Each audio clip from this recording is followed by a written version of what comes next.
আসসালামু আলাইকুম my dear student, আশা করি তোমরা সবাই ভালো আছো। এন্ড দেখতেই পাচ্ছ আলহামদুলিল্লাহ আমি আল্লাহ তাআলার অশেষ রহমতে অনেক ভালো আছি। আজকে আমরা তোমাদের তার আগে বলে নেই, তোমাদের কাছে একটু দুঃখিত, আমার বিভিন্ন রকম পরীক্ষা থাকার কারণে অনেক টাইট শিডিউল থাকার কারণে নিয়মিত ক্লাস দিতে পারি নাই। তো 4 তারিখ থেকে আমাদের ভার্সিটি বন্ধ হয়ে যাবে ইনশাআল্লাহ। তোমাদেরকে আমরা রেগুলার ক্লাস কন্টেন্ট দেওয়ার চেষ্টা করব এবং যত দ্রুত সম্ভব তোমাদেরকে শেষ করাই দেওয়ার চেষ্টা করব সবগুলো। হ্যাঁ, যেহেতু বায়োলজি আর কেমিস্ট্রির দায়িত্বে আমি আছি। Biology we have already finished 2 chapter, তাই না? মনে হয় 2টা চ্যাপ্টার শেষ করছি, প্রথম চ্যাপ্টার আর কোষ ও টিস্যু, এই চ্যাপ্টারটা আমরা শেষ করছি। তো আজকে আমরা জীবনী শক্তি অর্ধেক করাবো, পরের দিন অর্ধেক করাবো, জীবনী শক্তি দিন শেষ দিব, দিন রসায়নের আরেকটা, রসায়নের অলরেডি আমরা 2টা অধ্যায় শেষ করছি, বাকিগুলো এখন সিরিয়ালি আমরা শেষ করাই দিব। তো দেখো, আজকে জীবনী শক্তি অধ্যায়টা নিয়ে অনেকের অনেক অভিযোগ অনুযোগ, অনেকেই অনেক কিছু করে, অনেক কিছু বলে, কারণ তাদের কাছে জীবনী শক্তি অধ্যায়টা কঠিন লাগে। এটা কঠিন লাগার একটা কারণ কি জানো তোমরা? এটা কঠিন লাগার একটা কারণ, এই অধ্যায়ে যে টার্মগুলো ইউজ করে একটা টার্মও আমরা বুঝি না, দ্যাটস ওয়াই আমাদের কাছে অধ্যায়টা কঠিন লাগে। বাট আজকে আমি তোমাদেরকে যেভাবে পড়াবো প্রত্যেকটা টার্ম ধরে ধরে ইনশাআল্লাহ আমরা বুঝবো। আজকে ক্লাসটা করলে তোমার কাছে আর এই অধ্যায়টা কঠিন লাগার কথা না, আই বিলিভ। ঠিক আছে, আমি বিশ্বাস করি তোমাদের কাছে কোনোভাবে এই অধ্যায়টা কঠিন লাগার কথা না। এটা জীবনী শক্তি বা ইংলিশে আমরা বলবো বায়ো এনার্জেটিক্স, যেটা সম্ভবত আমাদের বইয়ের জীববিজ্ঞানের চতুর্থ অধ্যায়।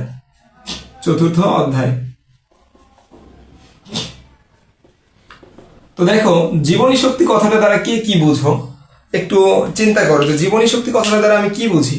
জীবনী শক্তি কথাটা দ্বারা বোঝায় একটা জীবন চলার জন্য যে শক্তি লাগে। দেখো, আমরা একটা লাইফ সাইকেল কমপ্লিট করি, তাই না?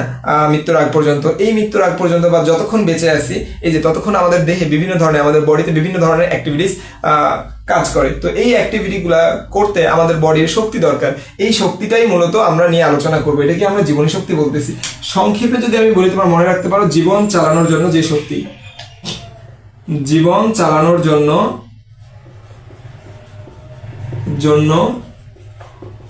যে শক্তি, তাকে আমরা বলি জীবনী শক্তি। জীবন চালানোর জন্য যে শক্তি দরকার হয় তাকে কি বলবো আমরা?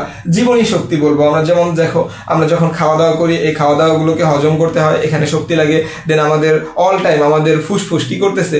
ফুসফুস বাতাস নিচ্ছে দিচ্ছে, এটাতে শক্তি লাগে। দেন আমাদের হার্ট কি করতেছে? অল টাইম পাম্প করতেছে, অল টাইম। শক্তি ছাড়া কি এগুলো কখনো সম্ভব? চিন্তা করছো? যদি কখনো তোমার দেহে শক্তি না থাকে, তাহলে কি কখনো এই অ্যাক্টিভিটিস গুলো হবে তোমার দেহের ভিতরে? কখনোই সম্ভব না। তো সবগুলাতেই শক্তি লাগে। তুমি হাঁটতেছো, চলতেছো, এই যে আমি কথা বলতেছি, কিভাবে বলতেছি? শক্তি আছে বিধাই তো বলতেছি, না থাকলে বলতে পারতাম? তুমি 3 দিন খাইও না, দেখো তোমার কথা বের হয় কিনা, মুখ দিয়ে কথাই বের হবে না। তো দেখো, আমরা এই অধ্যায়টা নিয়ে আলোচনা করব। তো ফার্স্ট অফ অল, এই অধ্যায়টা নিয়ে আলোচনা করতে গেলে আমাদের যেটা জানা লাগবে, আমাদের জানা লাগবে যে এটিপি কি, এটিপি জিনিসটা কি। কারণ আমরা জীবনী শক্তি নিয়ে আলোচনা করব, যেটা এক প্রকার শক্তি। তো এই যে এই শক্তিটাকে আমরা এই অধ্যায়ে এটিপি এর মধ্যে জমা রাখবো। কোথায় জমা রাখবো? এটিপি এর মধ্যে জমা রাখবো। আচ্ছা দেখো,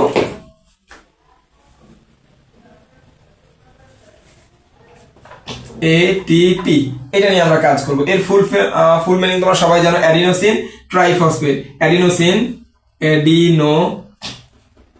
ট্রাইফসফেট,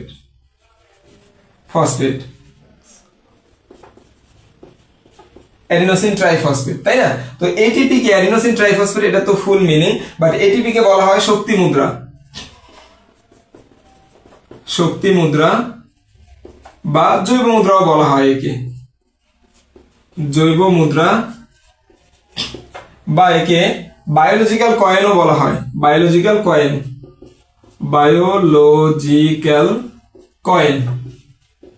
হ্যাঁ, বায়োলজিক্যাল কয়েনও বলা হয়। তো যদি তোমাকে বলে যে জৈব মুদ্রা কাকে বলে, এটিপি কে জৈব মুদ্রা বলে, শক্তি মুদ্রা কাকে বলে, এটিপি কে শক্তি মুদ্রা বলে, বায়োলজিক্যাল কয়েন কাকে বলে, এটিপি কে বায়োলজিক্যাল কয়েন বলে। কেন বলে? কারণ এই যে এটিপি, এরা আমাদের শক্তিগুলোকে জমা রাখে।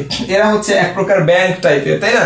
এরা হচ্ছে এক প্রকার ব্যাংক টাইপের। এরা এই শক্তিটাকে এদের ভিতরে জমা রাখতে পারে এবং প্রয়োজন অনুসারে ওই শক্তিটাকে বিভিন্ন জায়গায় কাজে লাগাইতে পারে। তো দেখি এটিপি কোথায় থেকে আসে। তো এটিপি কোথায় থেকে আসে এটা বুঝতে গেলে আমাদের চলে যেতে হবে একবারে জীবনের ফার্স্টে, যে জীবনের প্রথমে। এটা সবারই হয়েছে। একটু তোমরা আজকে চেষ্টা করো যে নোটগুলো তুলে নেওয়া সবসময়। হ্যাঁ, আমি দেখি যে ঠিক মতো দেখা যাচ্ছে কিনা, যেহেতু রেকর্ডেড ক্লাস কমেন্ট নেওয়ারও অপশন নাই। ওকে, সব দেখা যাচ্ছে ঠিকঠাক। তাহলে আমি মুছে দিলাম এ পর্যন্ত। দেখি আমরা এটিপি কোথায় থেকে আসে। তাহলে কি ব্যাপার, লেখা মুছতেছে না কেন আজকে? বোর্ডের সমস্যা, ডাস্টারের সমস্যা, নাকি মার্কারের সমস্যা? বুঝতেছিও না কোনটা সমস্যা। একটু জোরে জোরে মুছতে হবে তাহলে। দেখো, আমরা সবাই জানি, তাই না, ডিএনএ এবং আরএনএ। দেখো, এই যে ডিএনএ যদি আমি আঁকি, দুইটা কলম লাগবে, দাঁড়াও দেখি, দুইটা কলম ছাড়া তো ডিএনএ আঁকা সম্ভব না। কলমগুলো কোথায় গেল? এতগুলো কলম তো থাকার কথা।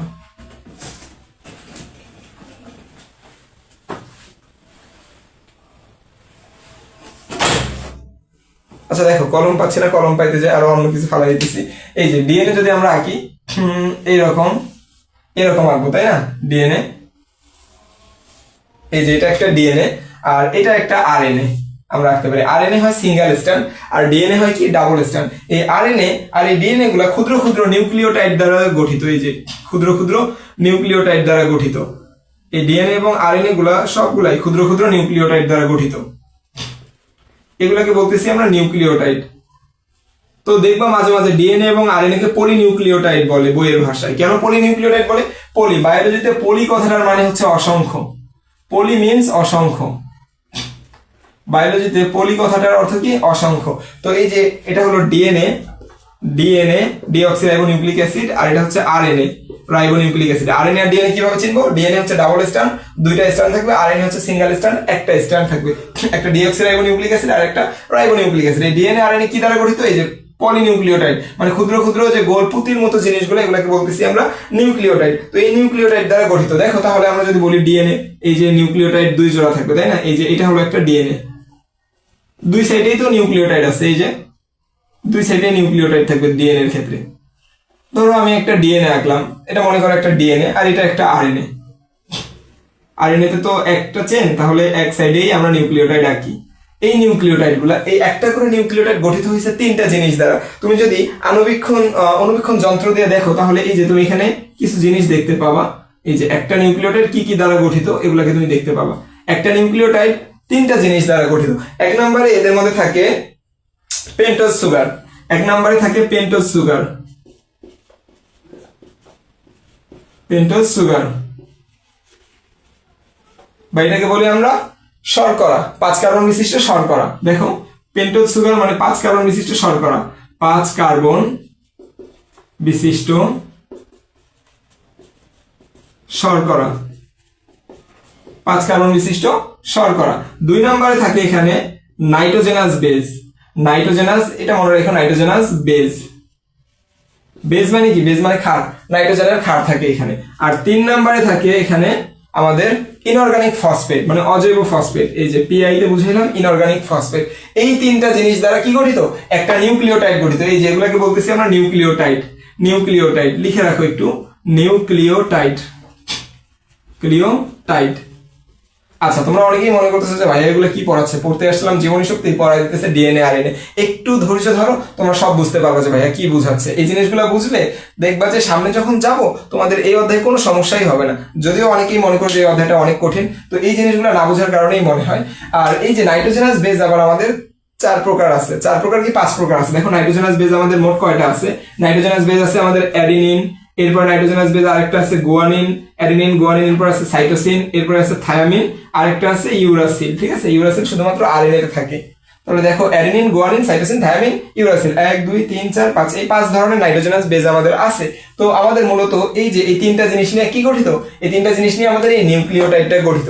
এটা আমি তোমাদেরকে বুঝাতে চাইছিলাম। এই তিনটা জিনিস নিয়ে আমাদের কি গঠিত? এই যে নিউক্লিওটাইড গঠিত।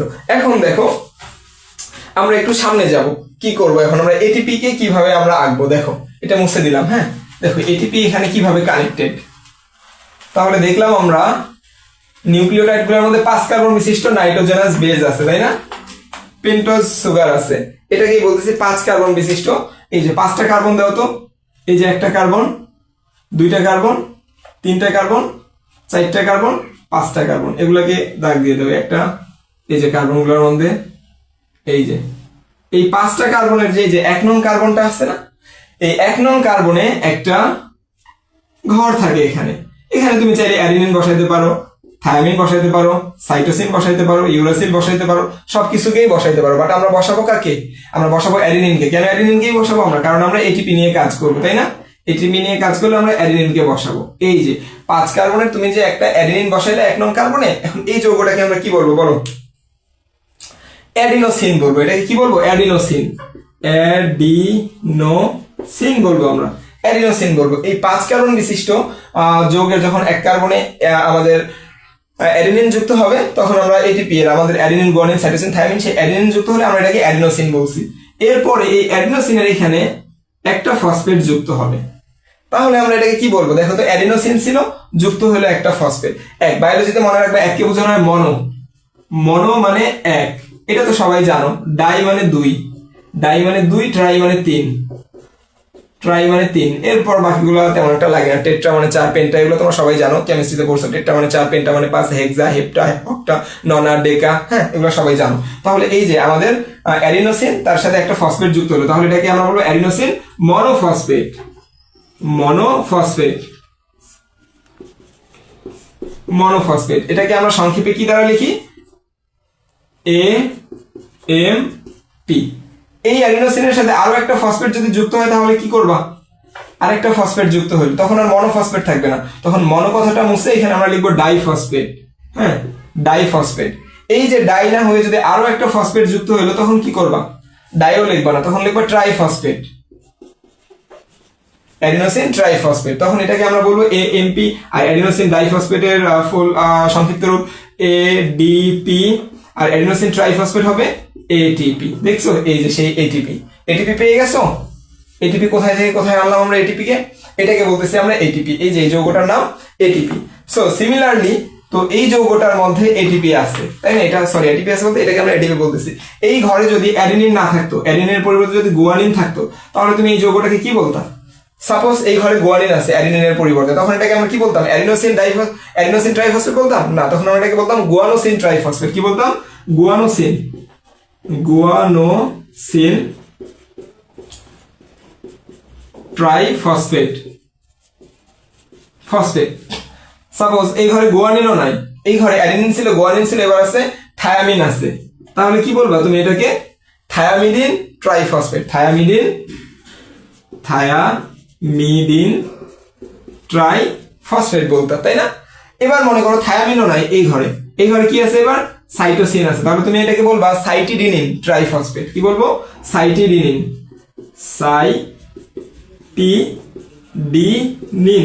সাইটিডিনিন triphosphate. Adenine, guanine, cytosine, thymine এইগুলাই থাকবে, ঠিক আছে? তো এই জিটিপি এখন নিশ্চয়ই তোমরা বুঝছো যে জিটিপি মানে কি? Guanosine triphosphate. জিটিপিও একটা শক্তি মুদ্রা, তাহলে এটিপি আমাদের একটা শক্তি মুদ্রা, মোস্ট কমন শক্তি মুদ্রা এটিপি। এটিপি তাকে কি করে? শক্তি জমা রাখে তার ভিতরে। এই যে ফসফেট যুক্ত হলো না কোনো যৌগের সাথে, এটাকে বলতেছি আমরা ফসফোরাইলেশন। বায়োলজিতে কোনো যৌগ বা মৌলের সাথে ফসফেট যুক্ত হওয়াকে ফসফোরাইলেশন বলে। লিখে নাও যে ফসফোরাইলেশন, এটা পরীক্ষায় আসে। ফসফোরাইলেশন কাকে বলে? ফসফোরাইলেশন, ফসফোরাইলেশন কোন যৌগ বা মৌলের সাথে ফসফেট যুক্ত হওয়া। লিখে নাও, কোন যৌগ বা মৌলের সাথে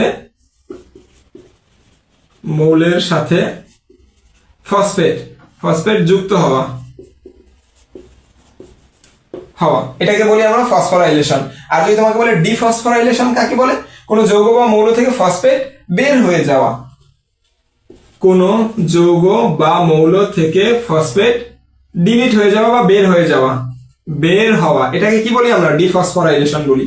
ডিফসফোরাইলেশন, এটাকে বলতেছি আমরা ডিফসফোরাইলেশন। কোন যৌগ বা মৌল থেকে ফসফেট বের হওয়া যাওয়া ডিফসফোরাইলেশন, আর কোন যৌগ বা মৌলে ফসফেট যুক্ত হওয়া ফসফোরাইলেশন বলি। এই পর্যন্ত লেখা হয়েছে কিনা দেখো। এরপরে আরেকটু আমরা কাজ আছে আমাদের। দেখো, রেকর্ডেড ক্লাস তো মুছে দিলাম, রেকর্ডেড থাকবে, তোমরা করে নিতে পারবা, সমস্যা নাই। আমরা জাস্ট তাড়াতাড়ি ক্লাসটা শেষ দিব।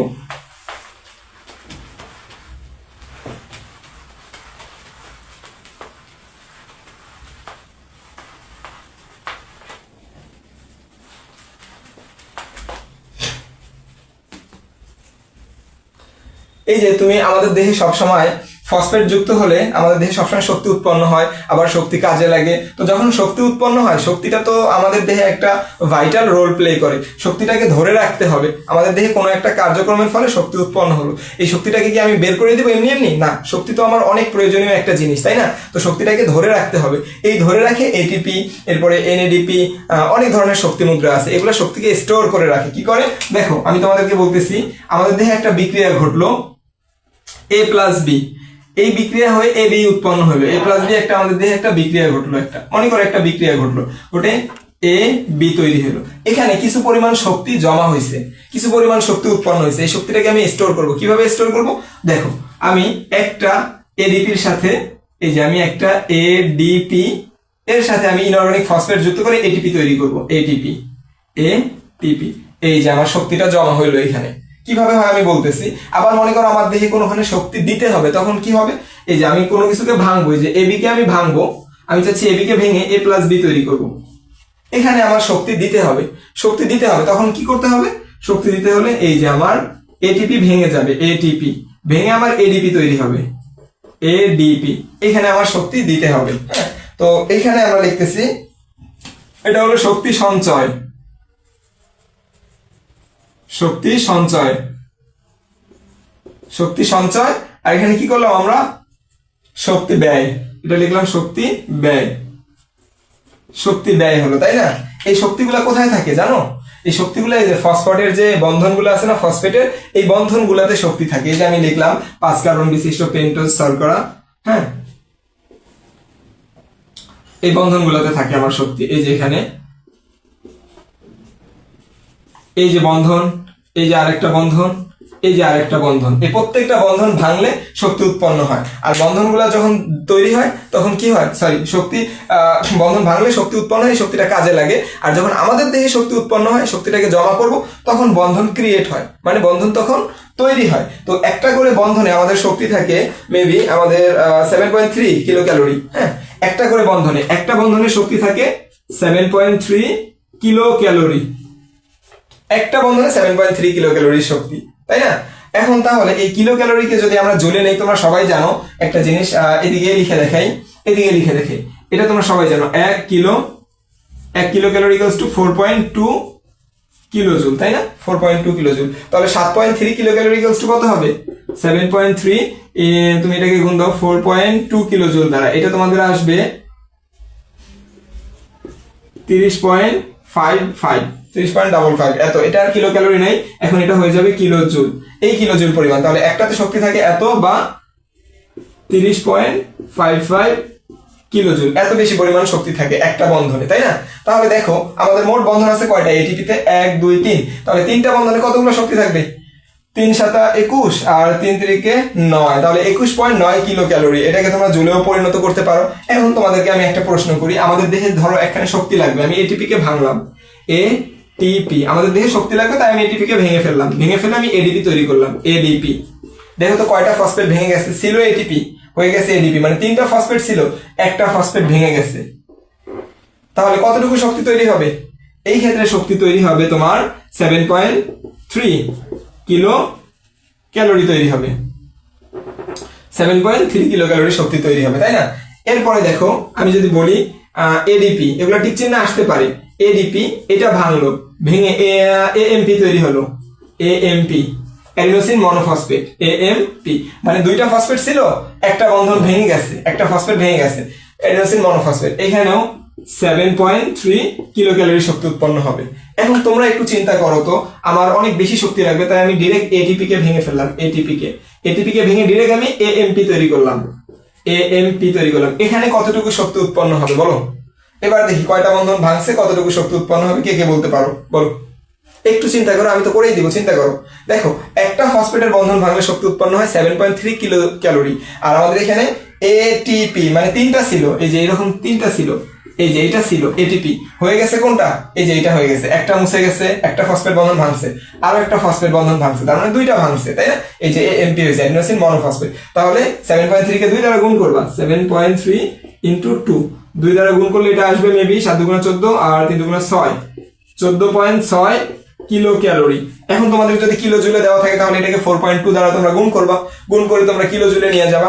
আশা করি তোমরা এই পর্যন্ত শক্তির হিসাব নিকাশটা বুঝতে পারছো। এখন যদি শক্তি টক্তি সব বুঝতে পারো, তাহলে আমরা আমাদের সামনের টপিকসে চলে যাব। হ্যাঁ, আমরা তাহলে আমাদের সামনের টপিকসে চলে যাব, এটা যদি তোমরা বুঝতে পারো সবাই শক্তির হিসাব নিকাশগুলা। দেখো তাহলে আমাদের এটিপিতে আমরা শক্তি জমা রাখতে পারি, এটিপি, তাই না? এটিপি কে আমরা কি বলি? Adenosine triphosphate. তো এই এটিপির মতো আরো কিছু শক্তি মুদ্রা আছে যারাও শক্তি জমা রাখে, আরো অনেকগুলো আছে শক্তি মুদ্রা। জাস্ট আমি তোমাদেরকে কিছু কিছু করে নাম বলি, আরো কিছু শক্তি মুদ্রার নাম বলি। হ্যাঁ, আরো কিছু শক্তি মুদ্রা। জাস্ট তোমরা জেনে রাখো, পরীক্ষা এমসিকিউতে আসায় লিখতে পারবা আরো কিছু শক্তি মুদ্রা। শক্তি মুদ্রা মানে যারা এটিপির মতো শক্তি জমা রাখতে পারে। একটা হলো এনএডিপি।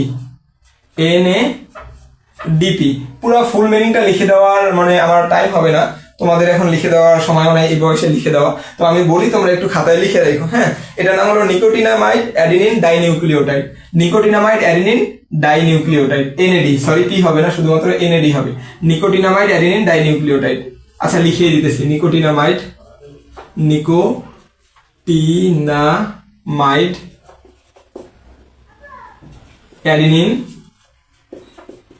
Adenine dinucleotide.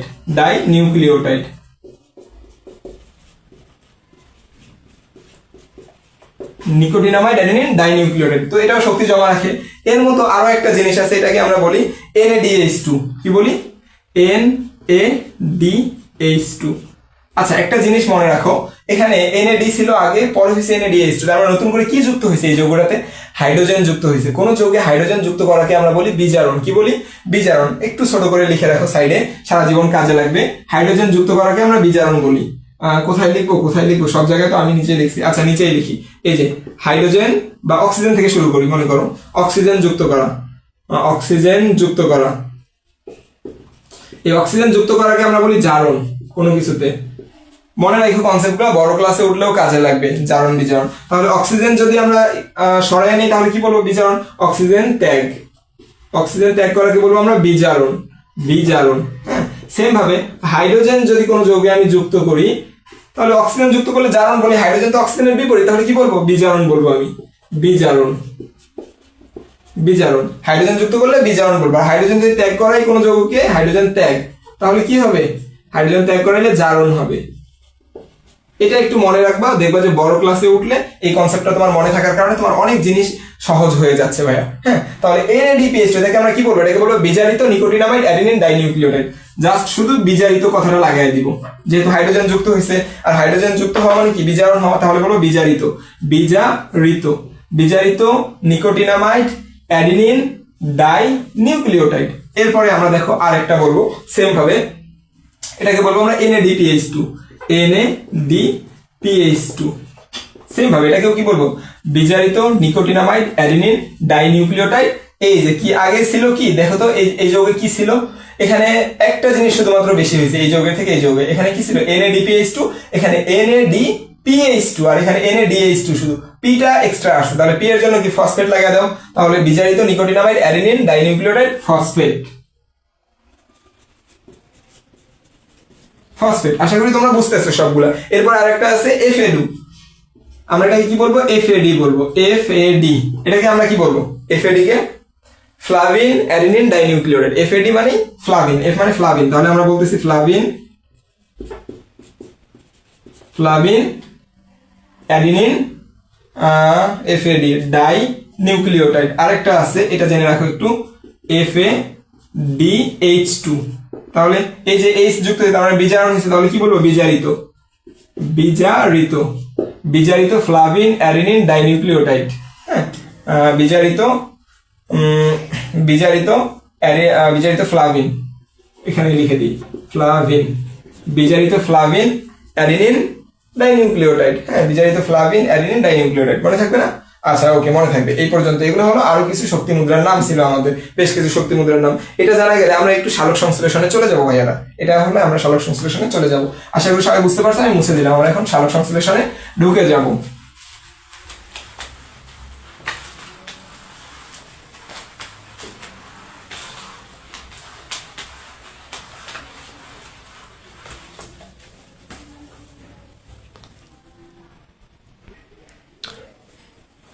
দেখো আমরা পড়বো এখন সালোক সংশ্লেষণ। হ্যাঁ, আমরা সালোক সংশ্লেষণ নিয়ে পড়বো। আমি ভিডিওটা পজ করে জাস্ট তোমাদের সংজ্ঞাটা একটু লিখে দিলাম আগেই অলরেডি, পরে সংজ্ঞা নিয়ে আমরা কথা বলতেছি। ভাবলাম যে রেকর্ডেড ক্লাস তো, যাতে তোমাদেরও একটু সুবিধা হয়, অল্প ক্লাসে যাতে অল্প সময় বেশি কিছু তোমাদেরকে ইনপুট দিতে পারি আমি। হ্যাঁ, দেখো তাহলে সালোক সংশ্লেষণ আমরা যদি বলি, সালোক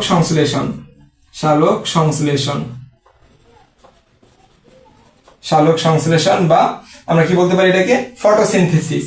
সালোক সংশ্লেষণ। এই সালোক সংশ্লেষণ মানে কি জানো? সালোক সংশ্লেষণ বায়ুর 6 অণু কার্বন ডাই অক্সাইডের সাথে 12 অণু পানি যুক্ত হবে, 12 অণু H2O, 12 অণু কি যুক্ত হবে? 12 অণু পানি যুক্ত হবে 6 অণু আমাদের কার্বন ডাই অক্সাইডের সাথে। এরা তৈরি করবে গ্লুকোজ, 6 অণু অক্সিজেন, 6 অণু পানি। গ্লুকোজ সঙ্গে সবাই জানো হয়তো C6H12O6 গ্লুকোজ প্লাস 6 অণু অক্সিজেন প্লাস 6 অণু পানি H2O। এই যে এটা হলো আমাদের সালোক সংশ্লেষণ। এই প্রক্রিয়ায় সাহায্য করবে আমাদের আলো আর ক্লোরোফিল। আলো মানে সূর্যালোক, হ্যাঁ, আলো মানে সূর্যালোক, আলো আর ক্লোরোফিল, ক্লোরোফিল এই প্রক্রিয়ায় আমাদের সাহায্য করবে। দেখো এই যে সালোক সংশ্লেষণটা কিভাবে হয়, আলো কি কাজ করে আর আমাদের ক্লোরোফিল কি কাজ করে, ক্লোরোফিলের কেন দরকার। দেখো এই যে আমি বললাম ক্লোরোফিল ছোট্ট একটা অণু, আমি বললাম এটা একটা ক্লোরোফিল অণু, হ্যাঁ, CH তে ক্লোরোফিল বুঝে নিও, ক্লোরোফিল অণু।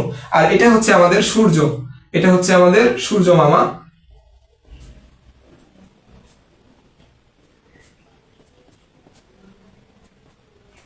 এটা হচ্ছে আমাদের সূর্য, হ্যাঁ, এটা আমাদের সুন্দর একটা আঁকাবাঁকা একটা সূর্য আঁকলাম আমরা, যদিও ভালো হয় নাই। এই সূর্যটা থেকে কি আসবে? আলো আসবে, সূর্যটার থেকে আলো আসবে, এই যে এখানে আলো আসবে, এই যে ক্লোরোফিলে পড়বে। সূর্যের থেকে আলো এসে কোথায় পড়বে? ক্লোরোফিলে পড়বে। সূর্যের থেকে আলো আসতেছে, আসার পরে ক্লোরোফিলে পড়তেছে। ক্লোরোফিল ওই আলোটাকে, সূর্যের ওই আলোটাকে রূপান্তর করবে আলোক শক্তি। এটা কি? আলোক শক্তি, আমরা বলতে পারি আলোক শক্তি, আলোক শক্তি। বাট আলোক শক্তি দিয়ে তো আমার কোনো লাভ নাই, আলোক শক্তি দিয়ে আমি দেহের ভিতরে কোনো কাজ করতে পারবো না। তাই এই ক্লোরোফিল এই আলোক শক্তিটাকে কিসে পরিণত করবে? রাসায়নিক শক্তিতে পরিণত করবে, রাসায়নিক শক্তি। এই যে রাসায়নিক শক্তি, যখন এটা রাসায়নিক শক্তিতে পরিণত হলো তখন এটাকে তো জমা রাখা লাগবে, এটাকে তো ছেড়ে দিলে হবে না। কারণ আমরা বলছি শক্তি আমাদের দেহে খুবই গুরুত্বপূর্ণ জিনিস, সব কাজে শক্তি লাগে। তাই শক্তিটাকে এমনি এমনি ছেড়ে দিব না, আমরা জমা রাখবো। কোথায় জমা রাখবো আমরা এই শক্তিটাকে? এটাকে জমা রাখবো আমরা এটিপিতে বা NADPH2 তে জমা রাখবো। এটাকে আমরা জমা রাখবো, হ্যাঁ, জমা রাখে এটিপিতে, এটিপিতে। আমরা আগেই বলে আসছি, তোমরা জানো এটিপি মানে কি। আর একটা এটাতেও জমা রাখতে পারে NADPH2, NADPH2 এই দুইটাতে শক্তি দুইটাকে আমরা জমা রাখি। এই যে এই শক্তিকে আমরা জমা রাখলাম। তাহলে আমাদের এই ক্লোরোফিল কি কাজ করলো? সূর্যের আলো ক্লোরোফিলে পড়লো, এই ক্লোরোফিল সূর্যের আলোক শক্তিকে রাসায়নিক শক্তিতে রূপান্তর করে এটিপি এবং NADPH2 তে জমা রাখলো। তাহলে তোমাদেরকে যদি এখন খ নম্বরে প্রশ্নে বলে, অনুধাবনমূলক প্রশ্নে, যে সালোক সংশ্লেষণে ক্লোরোফিলের ভূমিকা কি ব্যাখ্যা করো, ভূমিকা ব্যাখ্যা করতে পারবা না যে সালোক সংশ্লেষণে ক্লোরোফিল কি করে। সালোক সংশ্লেষণের সময় ক্লোরোফিলের ওই ক্ষমতাটা আছে, সে আলোক শক্তিকে কি করে? রাসায়নিক শক্তিতে রূপান্তর করে, এবং রূপান্তর করে সেটা এটিপি এবং NADPH2 তে জমা রাখে। পরবর্তীতে ওই শক্তিকে কাজে লাগিয়ে আমরা কার্বন বিজারণের মাধ্যমে খাদ্য তৈরি করি, হ্যাঁ।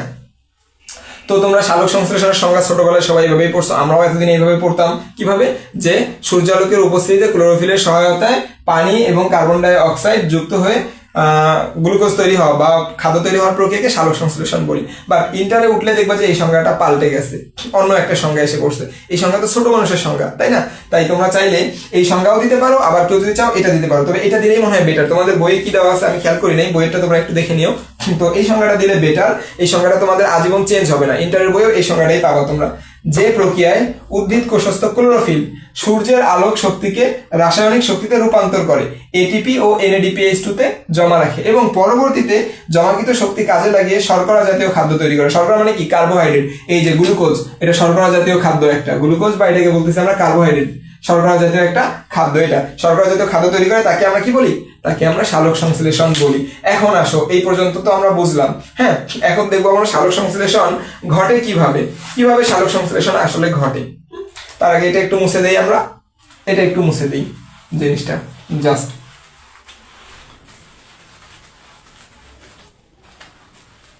জীবনী শক্তির উপরে এটাও মুছে দিলাম, একটু কাজ আছে আমার।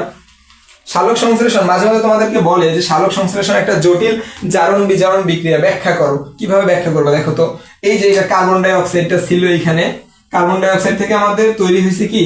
গ্লুকোজ তৈরি হয়েছে। দেখো তো কার্বনে কি কি আছে? কার্বন আছে আর অক্সিজেন আছে। আর গ্লুকোজে কি কি আছে খেয়াল করো, গ্লুকোজে কার্বন আছে, অক্সিজেন আছে, বাট এক্সট্রা কি আসলো? হাইড্রোজেন। তার মানে এক্সট্রা হাইড্রোজেন যুক্ত হয়েছে। কোনো কিছুর সাথে হাইড্রোজেন যুক্ত হওয়ার বিক্রিয়াকে কি বলি আমরা? বলছিলাম হাইড্রোজেন যুক্ত হওয়া মানে বিজারণ হওয়া। তার মানে এই পার্টটুকুকে তোমরা বিজারণ বলবা, বিজারণ। এই পার্টটুকুকে তোমরা কি বলবা? বিজারণ বলবা। এরপরে দেখো তো, এই যে পানি ছিল এখানে, তাই না? পানি থেকে কি তৈরি হয়েছে বলো তো? পানি থেকে অক্সিজেন তৈরি হয়েছে। এই যে পানি, পানি থেকে এই যে এখানে দেখো অক্সিজেন তৈরি হয়েছে, এই যে অক্সিজেন তৈরি হয়েছে। আচ্ছা আমাকে বলো তো, হাইড্রোজেন যুক্ত হওয়া যদি বিজারণ হয় তাহলে হাইড্রোজেন বের করে নেওয়া কি হবে? জারণ হবে। এই যে হাইড্রোজেন ছিল, হাইড্রোজেন এবং অক্সিজেন ছিল, বাট এখানে শুধু অক্সিজেন আছে, তাহলে এটা জারণ বলতে পারো তোমরা।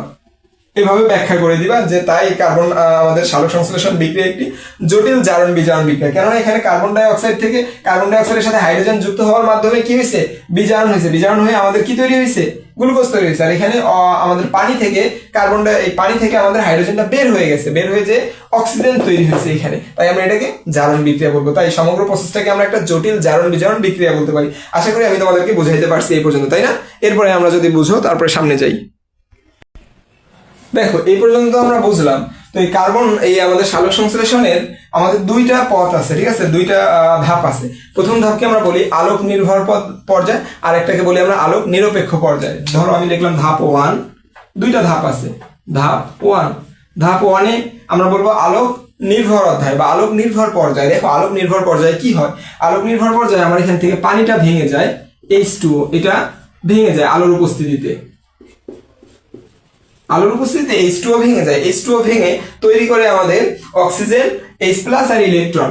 এই যে অক্সিজেন তৈরি করলো, আর তৈরি করবে আমাদের H+, আর তৈরি করবে আমাদের ইলেকট্রন। দেখো আমাদের পানিটা ভেঙে গেল, পানি ভেঙে অক্সিজেন তৈরি করলো, H+ মানে প্রোটন তৈরি করলো, আর ইলেকট্রন তৈরি করলো। এই যে আলোর উপস্থিতিতে পানি ভেঙে যাওয়া মানে আমরা মনে রাখবা বায়োলজিতে ভাঙা মানে লাইসিস বলা হয়। ভাঙাকে বায়োলজিতে বলা হয় লাইসিস। আর গড়াকে বায়োলজিতে বলা হয় জেনেসিস। ভাঙাকে লাইসিস, গড়াকে জেনেসিস। তাহলে পানিটা ভেঙে গেল আলোর উপস্থিতিতে। আলোকে বায়োলজিতে কি বলি আমরা? ফোটন বলি, ফটো বলি, তাই না? ফটো বলি। তাহলে আলোর উপস্থিতি থেকে পানিকে ভেঙে যাওয়াকে আমরা কি বলবো? ফটোলাইসিস। এটাকে আমরা বলবো ফটোলাইসিস। এই প্রক্রিয়াটাকে ফটোলাইসিস। তোমার পরীক্ষায় আসতে পারে, জ্ঞানমূলকেও আসতে পারে, আবার এসকিউ এ আসতে পারে। What is photolysis? তোমরা কি বলবা? সালোক সংশ্লেষণের যে পর্যায়ে আলোর উপস্থিতিতে পানি ভেঙে অক্সিজেন, প্রোটন এবং ইলেকট্রন তৈরি করে তাকে ফটোলাইসিস বলে। এই যে ফটোলাইসিস, এই ফটোলাইসিসের পরে কিছু পরিমাণ শক্তি উৎপন্ন হয় আমাদের। ফটোলাইসিসের ফলে কিছু পরিমাণ শক্তি কি হয়? উৎপন্ন হয়। তো ওই শক্তিটাকে আমরা কি করব? প্যাকেট করে ধরে রাখবো, তাই না? ওই শক্তিটাকে ধরে রাখতে গেলে যে আমরা কি করব? শক্তি ধরে রাখতে গেলে একটা এডিপি কে ইনঅর্গানিক ফসফেট তার সাথে যুক্ত করে আমরা এটিপি তৈরি করে নিব, একটা এটিপি। এই যে শক্তি ধরে রাখলাম আমরা, এডিপি থেকে এটিপি তৈরি করে ফেললাম। তার মানে কি? কিছু পরিমাণ শক্তি ধরে রাখলাম। এই যে শক্তি ধরে রাখলাম এটাকে আবার বলা হবে ফটোফসফোরাইলেশন। এমনিতে কোনো কিছুর সাথে ফসফেট যুক্ত হলে আমরা কি বলছিলাম? ফসফোরাইলেশন হয়। কোনো কিছুর সাথে ফসফেট যুক্ত হওয়া তার মানে কি? ফসফোরাইলেশন হওয়া। এই যে এটাতেও ফসফেট যুক্ত হয়েছে, এটাও একটা ফসফোরাইলেশন। মানে এটা কি হয়েছে? আলোর উপস্থিতিতে হয়েছে। ঠান্ডা লাগতেছে নাকি? আচ্ছা যাই হোক, চুল অনেক বড় বড় হয়ে গেছে, চুলগুলোর জন্য অনেক ঝামেলা হয়ে গেছে, বাট কয়েকদিন ঝামেলা হবে যতদিন না পিছনে সম্পূর্ণ পড়বে, ঠিক আছে? তোমরা আবার পেন নিও না। দেখো এডিপি, এর সাথে আমরা ইনঅর্গানিক ফসফেট যুক্ত করলাম, এটিপি তৈরি করলাম, এটাকে আমরা ফসফোরাইলেশন বলতেছি। বাট এই ফসফোরাইলেশনটা আলোক নির্ভর অধ্যায় হয়েছে না? এই প্রথম ধাপ হলো আলোক নির্ভর অধ্যায়, আলোক নির্ভর পর্যায়, আলোক নির্ভর পর্যায়, যেখানে আলো অপরিহার্য, আলো মাস্ট লাগবে। তাই এই প্রক্রিয়াটাকে আমরা বলি ফটোফসফোরাইলেশন। ফটো মানে আলো, ফটোফসফোরাইলেশন।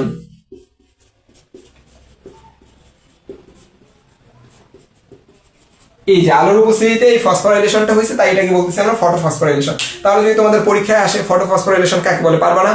হ্যাঁ, তোমরা বলবো সালোক সংশ্লেষণের যে পর্যায়ে আলোর উপস্থিতিতে এডিপির সাথে ইনঅর্গানিক ফসফেট যুক্ত হয়ে এটিপি তৈরি করে তাকে ফটোফসফোরাইলেশন বলে। এই তো ধাপ 1 শেষ।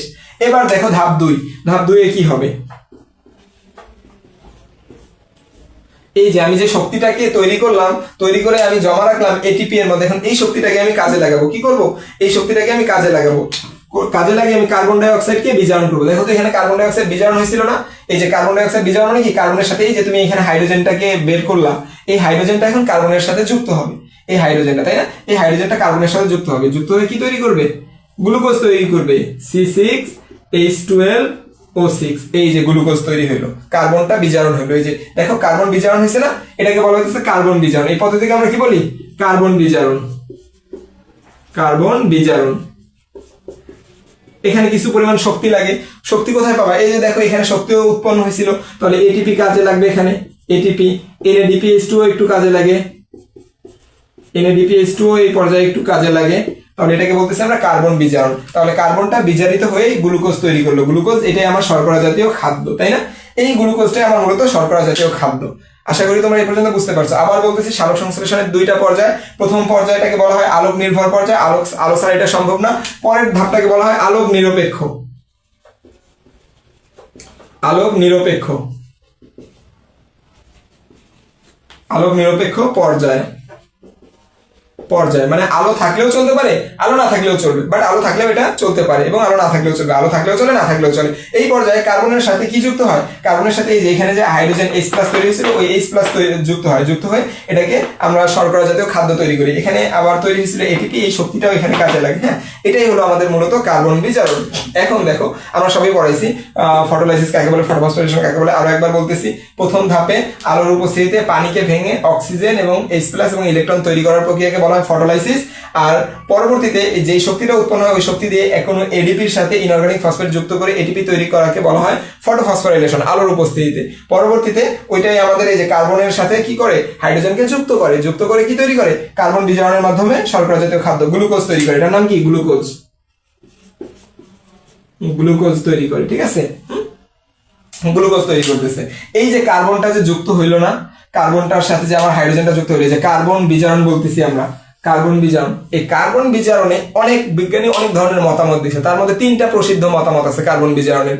একটাকে বলি আমরা C3 চক্র, একটাকে বলি আমরা C4 চক্র, আরেকটাকে বলি আমরা CAM চক্র, ক্রাসুলিয়ান অ্যাসিড মেটাবলিজম। হ্যাঁ, বা C4 চক্রকে হ্যাসো-স্ল্যাক চক্র বলা হয়, আবার C3 চক্রকে ক্যালভিন চক্র বলা হয়।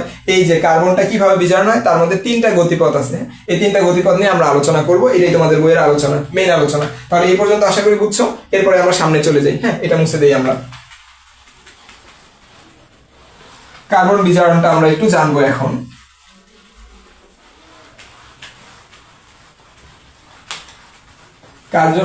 কার্বন বিজারণের আমাদের 3টা গতিপথ আছে। মূলত 3জন বিজ্ঞানী, তো বিভিন্ন জন বিজ্ঞানী বিভিন্ন রকম প্রস্তাব দিয়েছে, তার মধ্যে 3জনের একটা গ্রহণযোগ্য হয়েছিল কার্বন বিজারণ পদ্ধতি। কি লিখবো আমরা? কার্বন বিজারণ পদ্ধতি। কার্বন বিজারণ পদ্ধতি, কার্বন বিজারণ পদ্ধতি। 3টা পদ্ধতি নিয়ে আমরা মোটা দাগে আলোচনা করব এখানে। প্রথম যে পদ্ধতি তাকে আমরা বলবো ক্যালভিন চক্র বা C3 চক্র। হ্যাঁ, ক্যালভিন চক্র, এটা বিজ্ঞানী ক্যালভিনের আবিষ্কার করছিল, তাই এটাকে বলা হয় ক্যালভিনের চক্র, বা এটাকে আবার C3 চক্রও বলে অনেকেই। C3 চক্র। C3 চক্র কেন বলে তার নিশ্চয়ই অনেক ইতিহাস আছে, ইতিহাসটাও জানবো আমরা। এরপরে আছে C4 চক্র, বা এটাকে হ্যাসো-স্ল্যাক বিজ্ঞানী মিলে আবিষ্কার করছিল, তাই হ্যাসো-স্ল্যাক চক্রও বলা হয়। হ্যাসো-স্ল্যাক বা C4 চক্র, C4 চক্র। আর লাস্টেরটাকে আমরা বলবো CAM চক্র। CAM, এটা তোমাদের বইয়ে আলোচনা নাই, just you need to know, একটু জেনে রাখা ভালো, কারণ বড় ক্লাসে উঠলে এমনিতেও পড়তেই হবে, তাই একটু জেনে রাখো। CAM চক্র, তার মানে এটাকে বলবো আমরা ক্রাসুলিয়ান অ্যাসিড মেটাবলিজম চক্র। এটা থেকে কিছু জানার দরকার নেই, জাস্ট জেনে রাখো এটা ঘটে পাথরকুচি গোত্রে। পাথরকুচি গোত্রে ঘটে, আর কিছু জানার দরকার নেই এটা নিয়ে। পাথরকুচি গোত্রে কোন চক্র ঘটে? CAM চক্র, ক্রাসুলিয়ান অ্যাসিড মেটাবলিজম। এই ক্যালভিন চক্রের নাম কেন C3 চক্র বলা হয় এটা কি জানো? কারণ এই ক্যালভিন চক্রে প্রথম যে পদার্থটা উৎপন্ন হয়, প্রথম স্থায়ী পদার্থ, ওইটা 3 কার্বন বিশিষ্ট, যার কারণে এই চক্রকে বলা হয় ক্যালভিন চক্র। আর ওটার নাম হচ্ছে আমাদের 3 কার্বন বিশিষ্ট ফসফোগ্লিসারিক অ্যাসিড। তাহলে আমরা বলতে পারি যে প্রথম স্থায়ী পদার্থ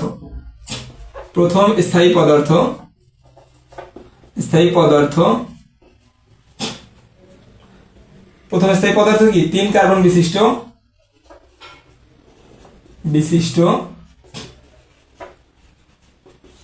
ফসফোগ্লিসারিক অ্যাসিড। 3 কার্বন বিশিষ্ট কি বললাম? 3 কার্বন বিশিষ্ট phosphoglyceric acid.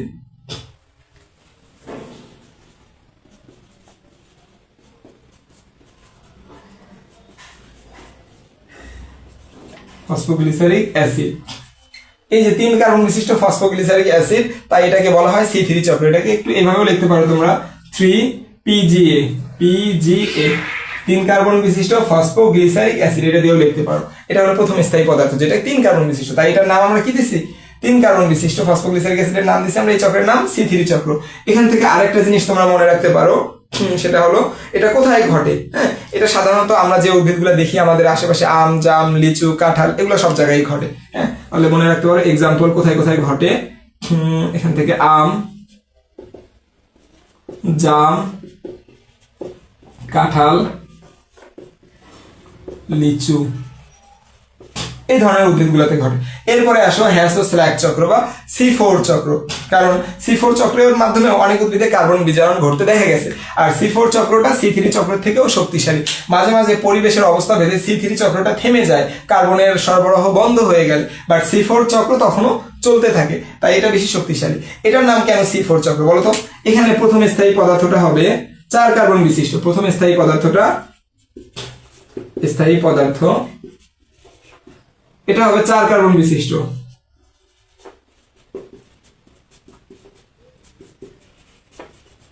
অক্সালো acetic acid, 4 carbon বিশিষ্ট অক্সালো অ্যাসিটিক অ্যাসিড। অক্সালো acetic acid.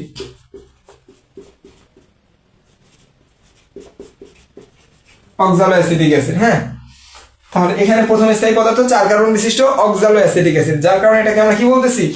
এটাকে বলতেছি আমরা C4 চক্র। আর এটা কোথায় কোথায় ঘটে একটু মনে রাখবা এক্সাম্পল গুলা। এই এক্সাম্পল গুলা কিন্তু মাস্ট তোমার এখান থেকে পরীক্ষায় আসবে, এই এক্সাম্পল গুলা। আর কিছু মনে রাখতে পারো আর না পারো ভাইয়ারা, এটা মনে রাখবা। 4টা এক্সাম্পলের কথা বলা আছে তোমাদের বইয়ে। হ্যাঁ, কি কি বলা আছে? ভুট্টা, আখ, মুথা ঘাস, অ্যামারেন্থাস। মনে রাখবা খালি জাস্ট ভুট্টা, আখ, মুথা ঘাস আর একটা অ্যামারেন্থাস।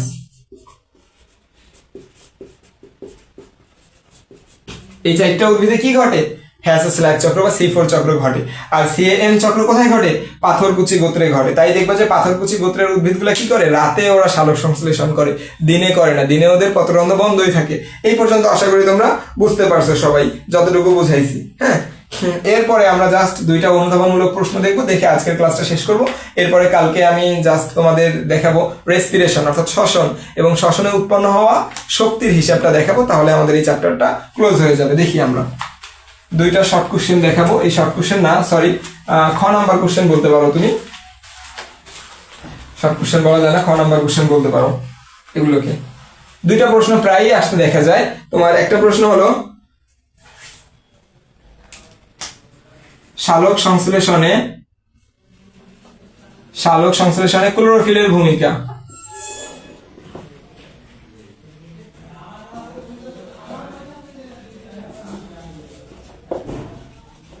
সালোক সংশ্লেষণে ক্লোরোফিলের ভূমিকা। আরেকটা আছে আমাদের সালোক সংশ্লেষণে ক্লোরোফিলের ভূমিকা, সালোক সংশ্লেষণে আলোর ভূমিকা,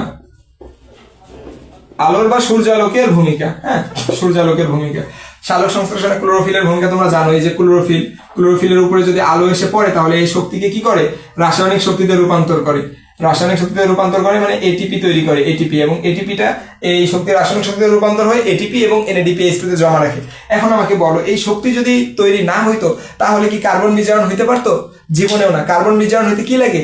কোনো একটা যৌগের সাথে তুমি হাইড্রোজেনকে যুক্ত করবা, অবশ্যই শক্তি লাগবে। তুমি শক্তি কই পাবা? এই যে তোমার ক্লোরোফিল শক্তি তৈরি করছে, এটিপি, এই শক্তি দিয়ে তুমি হাইড্রোজেনকে যুক্ত করবা। আর আলোর তো কোনো তুলনাই নেই। প্রথম ধাপে দেখো, আমাদের প্রথম ধাপে আমরা কি বলছিলাম? এই যে পানিকে ভাঙতে হয় H2O কে ভাঙতে কি লাগে? আলো লাগে। এই H2O ভেঙে কি তৈরি হয়? H+ তৈরি হয়। এরপরে কি তৈরি হয়? অক্সিজেন তৈরি হয়। এরপরে কি তৈরি হয়? ইলেকট্রন তৈরি হয়। অক্সিজেন আর ইলেকট্রনের কাজ তুমি আপাতত বাদ রাখো, বড় ক্লাসে উঠে তুমি জানবা। বাট যদি এই যে H+ উৎপন্ন না হইতো, যদি উৎপন্ন না হইতো আলোক নির্ভর পর্যায়ে, তাহলে কি তুমি কার্বন থেকে, এই যে কার্বন ডাই অক্সাইড থেকে তুমি C6H12O6 জীবনেও পাইতা? দেখো তো, এই যে কার্বন ডাই অক্সাইড, কার্বন আর অক্সিজেন ছিল, আর এই যৌগটাতে হুট করে একটা হাইড্রোজেন এসে পড়ছে। তাহলে হাইড্রোজেন গুলো কোথায় থেকে আসতেছে? এই যে আলোক নির্ভর পর্যায়ে, আলোর উপস্থিতিতে পানি ভাঙতেছে। পানি ভাঙার মাধ্যমে এই যে H+ উৎপন্ন হচ্ছে। এই H+ উৎপন্ন হচ্ছে দেখেই তোমার কার্বন ডাই অক্সাইডের সাথে তুমি H+ কে জোড়া দিতে পারতেছো, দিয়ে তুমি শর্করা জাতীয় খাদ্য অর্থাৎ কার্বোহাইড্রেট জাতীয় খাদ্য বা তুমি গ্লুকোজ তৈরি করতে পারতেছো। তাহলে এভাবে বলে দিতে পারবো না ভাইয়ারা? একটু ব্যাখ্যা করে এই যে এই জিনিসগুলো দেখাই দিয়ে, তাহলে কিন্তু ফুল মার্কস। হ্যাঁ, আশা করছি তোমরা সবাই বুঝতে পারছো। এছাড়া আরো একটা কাজ আছে সালোক সংশ্লেষে আলোর ক্ষেত্রে। তোমার যে কার্বন ডাই অক্সাইডটা কোষের ভিতরে যাবে, কিভাবে যাবে? বায়ুর কার্বন ডাই অক্সাইড, বায়ুমণ্ডলের কার্বন ডাই অক্সাইড পাতার ভিতর দিয়ে ঢুকবে, তাই না? এই যে একটা পাতা যদি আমরা আঁকি, দেখো একটা পাতা যদি আমরা আঁকি, এই যে একটা পাতা আঁকলাম আমরা, পাতা আঁকলাম একটা, তাই না? একটা পাতা। একটা পাতা আঁকলাম আমরা। তো দেখা যায় কি একটু স্টাইল করে আঁকি পাতাটা। হ্যাঁ, এই যে পাতা একটা, পাতাগুলোর মধ্যে ছোট ছোট ছিদ্র থাকে, এগুলোকে বলা হয় পত্ররন্ধ্র।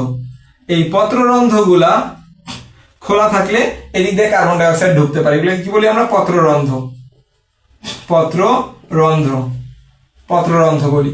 এই পত্ররন্ধ্রগুলো খোলা থাকলে এদিক দিয়ে কার্বন ডাই অক্সাইড ঢুকতে পারে। মনে করো পত্ররন্ধ্র খোলা আছে, এদিক দিয়ে কার্বন ডাই অক্সাইড প্রবেশ করবে। মানে পত্ররন্ধ্রগুলো খুলে আলোর উপস্থিতিতে, যদি এই পত্ররন্ধ্রগুলো বন্ধ থাকে এইভাবে, যদি আলো পায় তাহলে পত্ররন্ধ্রগুলো এইভাবে খুলে যায়। দেখা যায় আমাকে আলো পাইলে পত্ররন্ধ্রগুলো এভাবে খুলে যায়। আবার যখন রাত হয়ে যায় আলো পড়ে না, তখন পত্ররন্ধ্রগুলো আবার এইভাবে বন্ধ হয়ে যায়। যখন পত্ররন্ধ্রগুলো খুলে যায় আলোর উপস্থিতিতে, তখন এই খোলা ছিদ্রগুলো দিয়ে কার্বন ডাই অক্সাইড ভিতরে প্রবেশ করে।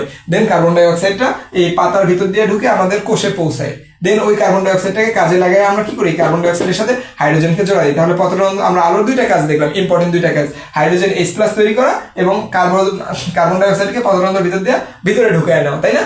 এই পর্যন্ত সবাই বুঝছো আশা করি। আর না বুঝলেও ভাইয়াকে নক দিবা যে ভাই এটা বুঝতে পারতেছি না, বাট আমার আরো কিভাবে পড়ানো দরকার, আরো কি জিনিসগুলোকে ভেঙে ভেঙে এক্সপ্লেন করানো দরকার নাকি। যদিও আমি মনে করি এখন আর এত এক্সপ্লেন করার সময় নাই, যেহেতু 2 দিন পর তোমরা পরীক্ষা দিবা, জাস্ট মেইন টপিকস গুলো দেখাই দিব যেখান থেকে সিকিউ আসবে। যেমন এই যে কার্বন বিজারণের পথ, এখান থেকে সিকিউ আসবে, তোমার মাস্ট বি ধরে রাখতে পারো। সালোক সংশ্লেষণ থেকে তোমার C3 ক্যালভিন চক্র আর C4 চক্র, এখান থেকে মাস্ট বি সিকিউ আসবে। শক্তির হিসাব, এটিপি যে হিসাবটা আছে ওই হিসাব থেকে মাস্ট বি সিকিউ আসবে। হ্যাঁ, তো ওই জিনিসগুলো আমরা বেশি করে ফোকাস করব। তো আজকের মতো এই পর্যন্তই থাক।